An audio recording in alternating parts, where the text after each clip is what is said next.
Last year we brought you an exclusive report on Cape Town's marine outfalls and the raw untreated sewage that they are pumping into the ocean along Cape Town's Atlantic seaboard. Marine conservation photographer Jean Tresfin was the man who initially took the aerial photographs of these alleged sewage plumes, and he's taken another recent series of photographs that illustrate that this problem is not going away. Jean joins us in studio this afternoon. Jean, thank you very much for coming in. Good to see you again. No, thanks, Nick. I wanted to start off just by getting an idea of how often you make these flights around the coast. You said earlier that you have been monitoring this situation since we first put out the report. Yes, that's right. I tend to fly, when I'm in Cape Town, I tend to fly twice a week, and mainly along the coast and doing marine surveys for sharks, dolphins and whales, and as such I get to see the plumes on quite a regular occasion.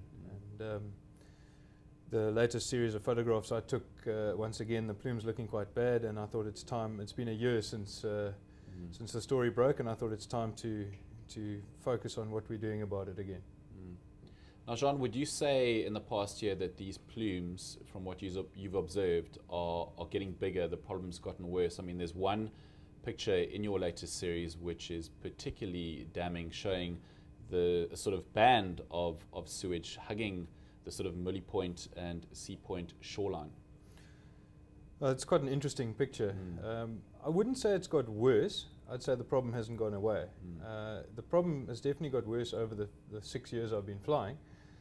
But the outfalls are designed to put the sewage in the sea in such a fashion that it doesn't drift back to shore. It's supposed to be dispersed on the bottom and away from the coast. Firstly, I think it's problematic that untreated sewage goes in the ocean in the first place, but if you accept that that's going to happen, then surely you need to do it in such a way that the sewage doesn't bubble to the surface and come back to shore, and that's what's most evident in that photo. You know, in the winter months, the prevailing wind is from the west or the northwest, and that wind's an onshore wind on the Atlantic coast, and it blows the plume straight back to shore and along the coast where all the surfers and divers and kayakers are doing their thing. So clearly, it's still a problem.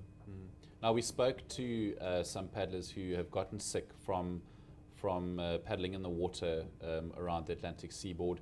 Have you heard any more reports since then of swimmers and or paddlers, beachgoers getting sick? Yeah, I have, Nick, but you know, I haven't. I've somehow seemed to have become the poster boy for this issue. So quite a lot of people contact me and tell me that they're getting sick. A number of surfers surfing what they call thermos have gotten sick. Some paddlers have gotten sick. I know of a very well-known open water swimmer who recently completed his 100th Robben Island crossing, who got sick crossing from Robben Island to Three Anchor Bay. So clearly there is a problem in the water. Now, we spoke to the ward councillor, Mr. Sonnenberg, last year, obviously about this issue and what the city is doing about it, or prepared to do about it, and obviously they cited things like lack of resources, lack of land for sort of sewage treatment, etc. They did have a permit application and there was a public participation phase. What has come of all of that? Honestly, I don't know. Last year they applied for a permit to continue discharging the untreated sewage into our coastal waters. As part of that, as you correctly point out, there was a public participation process.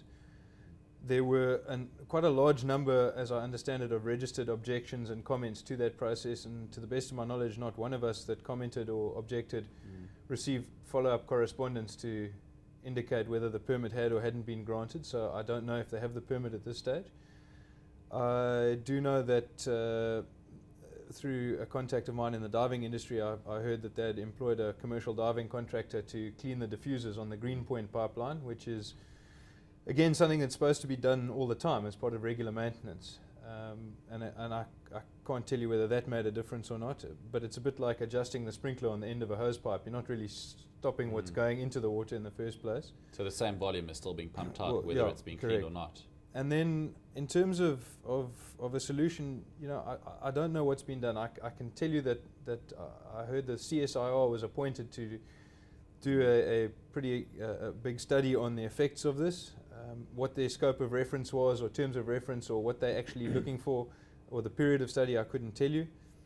But effectively, the situation was put to me when I met with the I'm not sure if it's the Water Affairs Committee. I met with all the top role players in the city about it last year, and basically they said to me, look, it's a budget item, there's a fixed budget, land has to be acquired, a treatment plant built, and before treated sewage can be put into the sea, and that's not going to happen without a major budget expenditure, and we have to divert money from something that's already budgeted for, so there has to be a sort of strong enough amount of public pressure for that to take place.